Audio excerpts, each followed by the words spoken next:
Hi friends, ಎಲ್ರಿಗೂ ನಮಸ್ತೆ. Welcome back to Deepika lifestyle and blogs. ಎಲ್ಲರೂ ಹೇಗಿದ್ದೀರಾ? ನಾನು ಚೆನ್ನಾಗಿದ್ದೀನಿ. ಐ ಹೋಪ್ ನೀವೆಲ್ಲರೂ ಚೆನ್ನಾಗಿದ್ದೀರಾ ಅಂತ ಅಂದ್ಕೊಂಡಿದ್ದೀನಿ.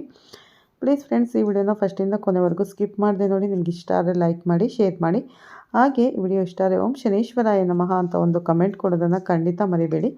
ಹೊಸದಾಗಿ ಈ ವಿಡಿಯೋನ ನೋಡ್ತಾ ಇರೋರಾಗಿದೆ ನನ್ನ ಚಾನಲ್ಗೆ ಫಸ್ಟು ಸಬ್ಸ್ಕ್ರೈಬ್ ಮಾಡ್ಕೊಳ್ಳಿ. ಪಕ್ಕದಲ್ಲಿರೋ ಬೆಲ್ ಐಕನ್ ಕ್ಲಿಕ್ ಮಾಡಿ.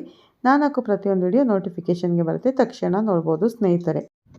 ನಾನಿವಾಗ ತಿಳಿಸ್ಕೊಡ್ತೀನಿ 2026 ಮಕರ ರಾಶಿ ಭವಿಷ್ಯವನ್ನು. ಬನ್ನಿ ನೋಡೋಣ ಸ್ನೇಹಿತರೆ. ಜೀವನದಲ್ಲಿ ಅತಿ ದೊಡ್ಡ ನೋವು ಅಂತಂದರೆ ಸೋಲಲ್ಲ, ಅದು ಸ್ನೇಹಿತರೆ ನಮ್ಮ ಸಂಪೂರ್ಣ ಶಕ್ತಿಯಿಂದ ಪ್ರಯತ್ನಿಸಿದೆ ಓದದ್ದೇ ನಿಜವಾದ ನೋವು. ಆದ್ದರಿಂದ ಮಕರ ರಾಶಿಯವರೇ 2026ರಲ್ಲಿ ನಿಮ್ಮೊಳಗಿನ ಸಾಮರ್ಥ್ಯವನ್ನು ಪೂರ್ಣವಾಗಿ ಬಳಸಿದರೆ ಈ ವರ್ಷ ನಿಮ್ಮ ಜೀವನದ ದಿಕ್ಕೇ ಬದಲಾಯಿಸಬಹುದು.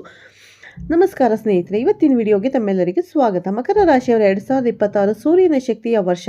ಆತ್ಮವಿಶ್ವಾಸ, ಗೌರವ ಮತ್ತು ನಾಯಕತ್ವ ಹೆಚ್ಚುವ ಸಮಯ. ವಿಶೇಷವಾಗಿ ಮಾರ್ಚ್ ಅಂದರೆ 11ನೇ ತಾರೀಕು 2026ರ ನಂತರ ನಿಮ್ಮ ಕೆರಿಯರ್, ವಿದ್ಯಾಭ್ಯಾಸ ಮತ್ತು ಕುಟುಂಬ ಜೀವನದಲ್ಲಿ ಸ್ಪಷ್ಟ ಬದಲಾವಣೆಗಳು ಕಾಣಬಹುದು.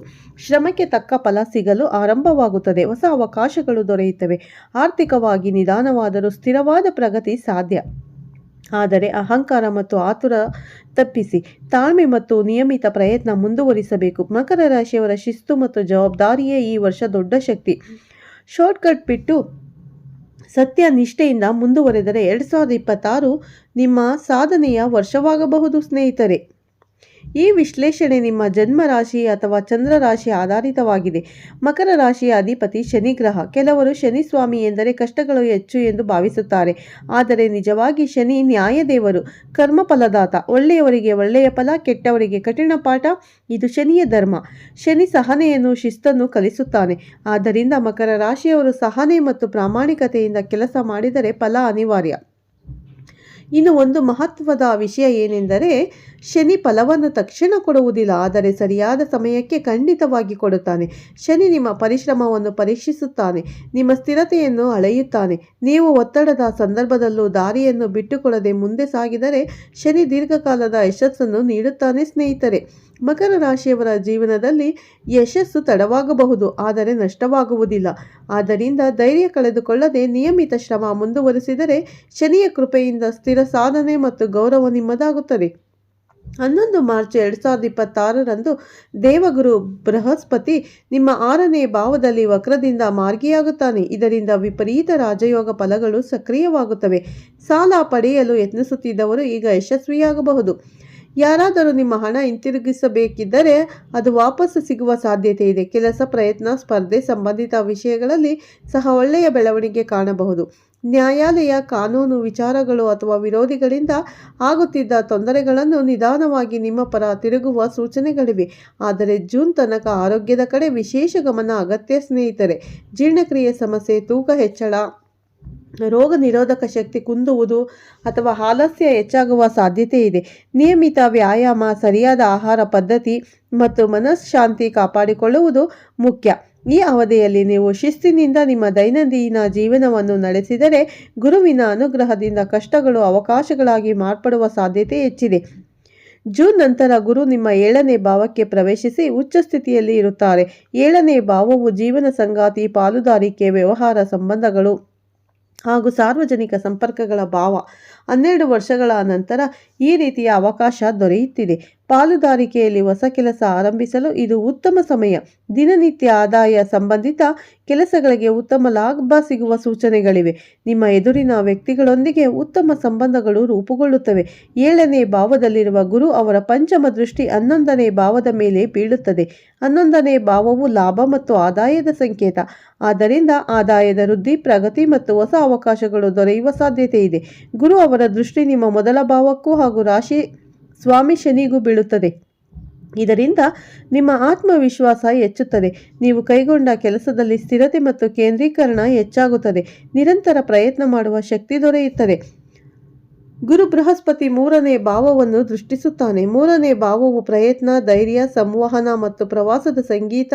ಆದ್ದರಿಂದ ಈ ಅವಧಿಯಲ್ಲಿ ನಿಮ್ಮ ಆತ್ಮವಿಶ್ವಾಸ ಹೆಚ್ಚುತ್ತದೆ. ಹೊಸ ಕೆಲಸಗಳನ್ನು ಆರಂಭಿಸುವ ಧೈರ್ಯ ಬರುತ್ತದೆ. ಟ್ರಾವೆಲಿಂಗ್ ಸಂಬಂಧಿತ ಕೆಲಸ ಮಾಡುವವರಿಗೆ ಇದು ಉತ್ತಮ ಸಮಯ. Marketing, sales, tours, field work ಮಾಡುವವರಿಗೆ ಲಾಭದ ಸೂಚನೆಗಳು ಇದೆ. ವಿದೇಶ ಪ್ರಯಾಣ ಅಥವಾ ದೂರದ ಪ್ರಯಾಣ ಯೋಗವು ನಿರ್ಮಾಣವಾಗುವುದು. ಆನ್ಲೈನ್ ಕೆಲಸ, ಯೂಟ್ಯೂಬ್, ಫೇಸ್ಬುಕ್, ಇನ್ಸ್ಟಾಗ್ರಾಮ್, ಡಿಜಿಟಲ್ ವ್ಯವಹಾರಗಳು ಇವುಗಳಲ್ಲಿ ಯಶಸ್ಸು ಹೆಚ್ಚಾಗಬಹುದು. ನಿಮ್ಮ ಸಂವಹನ ಕೌಶಲ್ಯ ಹೆಚ್ಚುತ್ತದೆ. ಜನರೊಂದಿಗೆ ಸಂಪರ್ಕ ವಿಸ್ತರಿಸುತ್ತದೆ. ನಿಮ್ಮ ಶ್ರಮಕ್ಕೆ ತಕ್ಕ ಫಲ ದೊರೆಯುತ್ತದೆ. ಸ್ನೇಹಿತರೆ, ಜ್ಞಾನ ಹಂಚುವವರು, ಶಿಕ್ಷಕರು, ತರಬೇತುದಾರರು, ಸಲಹೆಗಾರರು ಮತ್ತು ವೈದ್ಯರು ಹಾಗೂ ಮ್ಯಾನೇಜ್ಮೆಂಟ್ ಕ್ಷೇತ್ರದಲ್ಲಿ ಕೆಲಸ ಮಾಡುವವರಿಗೆ ಇದು ಅವಧಿ ವಿಶೇಷವಾಗಿ ಅನುಕೂಲಕರ.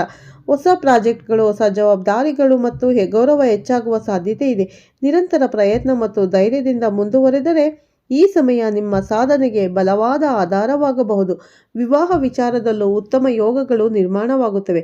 ದೀರ್ಘಕಾಲದಿಂದ ವಿವಾಹಕ್ಕಾಗಿ ಕಾಯುತ್ತಿದ್ದವರು ಜೂನ್ನಿಂದ ನವೆಂಬರ್ 2026ರೊಳಗೆ ಉತ್ತಮ ಮಾತುಕತೆ, ನಿಶ್ಚಿತಾರ್ಥ ಅಥವಾ ಸಂಬಂಧ ಫೈನಲ್ ಆಗುವ ಸಾಧ್ಯತೆ ಕಾಣಬಹುದು. 7ನೇ ಭಾವದಲ್ಲಿ ಗುರುವಿನ ಶುಭ ಪ್ರಭಾವ ಇರುವುದರಿಂದ ಜೀವನ ಸಂಗಾತಿಯ ಆಯ್ಕೆ ವಿಚಾರದಲ್ಲಿ ಸ್ಪಷ್ಟತೆ ಬರುತ್ತದೆ. ಸರಿಯಾದ ವ್ಯಕ್ತಿಯನ್ನು ಗುರುತಿಸುವ ಶಕ್ತಿ ನಿಮಗೆ ದೊರೆಯುತ್ತದೆ. ಈಗಾಗಲೇ ಸಂಬಂಧದಲ್ಲಿರುವವರಿಗೆ ತಪ್ಪು ಅರ್ಥಗಳು ನಿವಾರಣೆಯಾಗುವ ಸಾಧ್ಯತೆ ಇದೆ. ಗುರು ಚಂದ್ರ ಸಂಯೋಗ ಇದ್ದರೆ ಅದನ್ನು ಗಜಕೇಸರಿ ಯೋಗ ಎಂದು ಕರೆಯುತ್ತಾರೆ. ಇದು ಗೌರವ, ಮಾನ, ಮತ್ತೆ ಪ್ರತಿಷ್ಠೆ, ಮನಃಶಾಂತಿ ಮತ್ತು ವೈವಾಹಿಕ ಸ್ಥಿರತೆಯನ್ನು ನೀಡುವ ಯೋಗವಾಗಿದೆ. ವಿವಾಹಿತ ದಂಪತಿಗಳಲ್ಲಿ ಪರಸ್ಪರ ಅರ್ಥೈಸಿಕೊಳ್ಳುವ ಗುಣ ಹೆಚ್ಚುತ್ತದೆ. ಹೊಸದಾಗಿ ಮದುವೆ ಆಗುವವರಿಗೆ ಸಂತೋಷದ ಆರಂಭವಾಗಬಹುದು. ಆದರೆ ಅತಿಯಾದ ಅಹಂಕಾರ ಅಥವಾ ಹಠ ತೋರಿಸಿದರೆ ಸಮನ್ವಯ ಮತ್ತು ವಿಶ್ವಾಸವನ್ನು ಕಾಪಾಡಿಕೊಳ್ಳುವುದು ಮುಖ್ಯ. ಈ ಸಮಯದಲ್ಲಿ ಧೈರ್ಯದಿಂದ ಹಾಗೂ ಸಕಾರಾತ್ಮಕ ಮನೋಭಾವದಿಂದ ಮುಂದೆ ಸಾಗಿದರೆ ವೈವಾಹಿಕ ಜೀವನದಲ್ಲಿ ಸುಖ ಮತ್ತು ಸ್ಥಿರತೆ ಖಂಡಿತ ಸಿಗಲಿದೆ. ಮಕರ ರಾಶಿಯವರು ಶಾರ್ಟ್ಕಟ್ ಅಥವಾ ಮೋಸದ ಮಾರ್ಗವನ್ನು ಅನುಸರಿಸಿದರೆ ಫಲ ವಿಳಂಬವಾಗಬಹುದು. ಕೆಲವೊಮ್ಮೆ ಪ್ರತಿಕೂಲ ಪರಿಣಾಮವೂ ಕಾಣಬಹುದು. ಶನಿ ಕರ್ಮಫಲದಾತನಾಗಿರುವುದರಿಂದ ಸತ್ಯ, ನಿಷ್ಠೆ ಮತ್ತು ಶಿಸ್ತನ್ನು ಮಾತ್ರ ಆಶೀರ್ವದಿಸುತ್ತಾನೆ. ಆದ್ದರಿಂದ ಪ್ರಾಮಾಣಿಕತೆ, ಸಹನೆ ಮತ್ತು ನಿರಂತರ ಪ್ರಯತ್ನವೇ ನಿಮ್ಮ ಯಶಸ್ಸಿನ ನಿಜವಾದ ಗೊಟ್ಟು. ನೀವು ನಿಧಾನವಾಗಿ ಸಾಗಿದರೂ ದೃಢವಾಗಿ ಸಾಗಿದರೆ ಫಲ ಖಂಡಿತ ಸಿಗುತ್ತದೆ. ತಡವಾಗಬಹುದು, ಆದರೆ ತಪ್ಪುವುದಿಲ್ಲ. ಪರಿಹಾರವಾಗಿ ಶನಿ ಬೀಜ ಮಂತ್ರ ಓಂ ಪ್ರಾಂ ಶನೇಶ್ವರಾಯ ನಮಃ ಅನ್ನು ಪ್ರತಿದಿನ 108 ಬಾರಿ ಜಪಿಸಿ. ಶನಿವಾರ ವಿಶೇಷವಾಗಿ ಎಳ್ಳೆಣ್ಣೆ ದೀಪ ಹಚ್ಚುವುದು ಹಾಗೂ ದಾನ ಧರ್ಮ ಮಾಡುವುದು ಶುಭಕರ. ಹನುಮಾನ್ ಚಾಲಿಸ ಪಠಣದಿಂದ ಮನಬಲ ಹೆಚ್ಚುತ್ತದೆ ಮತ್ತು ಅಡೆತಡೆಗಳು ದೂರವಾಗುತ್ತದೆ. ಪ್ರತಿದಿನ ಬೆಳಗ್ಗೆ ಉದಯಿಸುವ ಸೂರ್ಯನಿಗೆ ತಾಮ್ರದ ಪಾತ್ರೆಯಲ್ಲಿ ನೀರು ಅರ್ಪಿಸಿ ಓಂ ನಮಃ ಶಿವಾಯ ಮಂತ್ರ ಜಪಿಸಿದರೆ ಮನಃಶಾಂತಿ, ಆತ್ಮಬಲ ಮತ್ತು ಸಕಾರಾತ್ಮಕ ಶಕ್ತಿ ವೃದ್ಧಿಯಾಗುತ್ತದೆ. ಸ್ನೇಹಿತರೆ, ಈ ನಿಯಮಗಳನ್ನು ಭಕ್ತಿಯಿಂದ ಪಾಲಿಸಿದರೆ ಶನಿ ಮತ್ತು ದೇವರ ಕೃಪೆಯಿಂದ ನಿಮ್ಮ ಜೀವನದಲ್ಲಿ ಸ್ಥಿರ ಯಶಸ್ಸು ಮತ್ತು ಗೌರವ ನೆಲೆಸುತ್ತದೆ. ಹರಿ ಓಂ ಹರಹರ ಅಂತ ಕಮೆಂಟ್ ಮಾಡಿ ಸ್ನೇಹಿತರೆ. ಹಾಗೆ ಓಂ ಶನೇಶ್ವರಾಯ ನಮಃ ಅಂತ ಒಂದು ಕಮೆಂಟ್ ಮಾಡಿ. ಈ ವಿಡಿಯೋ ಇಷ್ಟ ಆದರೆ ಲೈಕ್ ಮಾಡಿ, ಶೇರ್ ಮಾಡಿ. ಮತ್ತೆ ಸಿಗ್ತೀನಿ ನಿಮಗೆ ಉತ್ತಮ ರಾಶಿ ಭವಿಷ್ಯದೊಂದಿಗೆ ಅಂತ ಹೇಳ್ತಾ ಈ ವಿಡಿಯೋನ ಎಂಡ್ ಮಾಡ್ತೀನಿ ಸ್ನೇಹಿತರೆ. ಹಾಗೆ ಹೊಸದಾಗಿ ನೋಡ್ತಾ ಇರೋರು ಫಸ್ಟು ನನ್ನ ಚಾನಲ್ಗೆ ಸಬ್ಸ್ಕ್ರೈಬ್ ಮಾಡ್ಕೊಳ್ಳಿ. ಮತ್ತು ಪಕ್ಕದಲ್ಲಿರುವ ಬೆಲ್ಲೈಕನ್ ಕ್ಲಿಕ್ ಮಾಡಿ. ನಾನು ಹಾಕೋ ಪ್ರತಿಯೊಂದು ವಿಡಿಯೋ ನಿಮಗೆ ನೋಟಿಫಿಕೇಷನ್ಗೆ ಬರುತ್ತೆ ಸ್ನೇಹಿತರೆ. ತಕ್ಷಣ ನೋಡಿದ್ರಲ್ಲ, ಮಾರ್ಚಲ್ಲಿ ಯಾವ ರೀತಿ ಫಲಗಳು ಸಿಗಲಿದೆ ಈ ಮಕರ ರಾಶಿಯವರಿಗೆ ಅನ್ನೋ ಸಂಪೂರ್ಣ ಮಾಹಿತಿಯನ್ನು ಶೇರ್ ಮಾಡಿದ್ದೇನೆ. ಮಕರ ರಾಶಿ 11ರ ನಂತರ ನಿಮಗೆ ಗಜಕೇಸರಿ ಯೋಗ ಕೂಡ ಬರ್ತಾ ಇದೆ. ಮಕರ ರಾಶಿಯವರಿಗೆ ತುಂಬ ಎಚ್ಚರದಿಂದ ಅದನ್ನು ಮಾಡಿ ಸ್ನೇಹಿತರೆ. ಯಾಕಂದರೆ ಶನಿದೇವರು ನಾವು ತಪ್ಪು ಮಾಡಿದರೆ ನಮಗೆ ಕಷ್ಟ ಬರುತ್ತೆ ಅಂತ, ಅಂದರೆ ತಪ್ಪಿಗೆ ಶಿಕ್ಷೆಯನ್ನು ಕೊಡ್ತಾನೆ. ಕರ್ಮದಾತ ಅಂದರೆ ಕರ್ಮ ಫಲದಾತ ಶನಿ ಆಗಿರೋದ್ರಿಂದ ನಾವೇನಾದರೂ ತಪ್ಪು ಮಾಡೋದ್ರೆ, ತಪ್ಪು ದಾರಿ ಹಿಡಿದ್ರೆ ನಮಗೆ ಖಂಡಿತ ಶಿಕ್ಷೆ ಇಟ್ಟಿರ್ತಾನೆ ಶನಿ ಮಹಾತ್ಮ. ಒಳ್ಳೆಯ ದಾರಿಯಲ್ಲಿ ನೀಡಿದರೆ ಖಂಡಿತ ಒಳ್ಳೆಯ ಫಲಗಳನ್ನೇ ಶನಿದೇವ ಕೊಡ್ತಾನೆ. ಹಾಗಾಗಿ ಶನಿಯನ್ನು ನಾವು ತೃಪ್ತಿಪಡಿಸಬೇಕು ಅಂದರೆ ಶನಿದೇವನನ್ನು ಒಲಿಸಿಕೊಳ್ಬೇಕು ಅಂದರೆ ಪ್ರತಿ ಶನಿವಾರ ಶನಿ ಮಹಾತ್ಮ ಟೆಂಪಲ್ಗೆ ಹೋಗಿ ಎಳ್ಬತ್ತಿಯನ್ನು ಹಚ್ಚಿ ಮತ್ತು ದಾನ ಧರ್ಮಾದಿ ಕೆಲಸಗಳನ್ನು ಮಾಡಿ. ನಿಮ್ಮ ಕೈಲಾದಷ್ಟು ದಾನ ಧರ್ಮ, ಬಡವರಿಗೆ ಅನ್ನದಾನ, ಬಟ್ಟೆ ದಾನ ಏನಾಗುತ್ತೋ ಅದನ್ನು ಮಾಡಿ. ಖಂಡಿತ ಒಳ್ಳೆಯದಾಗುತ್ತೆ ಸ್ನೇಹಿತರೆ. ಮತ್ತೆ ಸಿಗ್ತೀನಿ ಉತ್ತಮ ರಾಶಿ ಭವಿಷ್ಯದೊಂದಿಗೆ. ಧನ್ಯವಾದಗಳು. ಎಲ್ಲರಿಗೂ ಒಳ್ಳೆಯದಾಗಲಿ.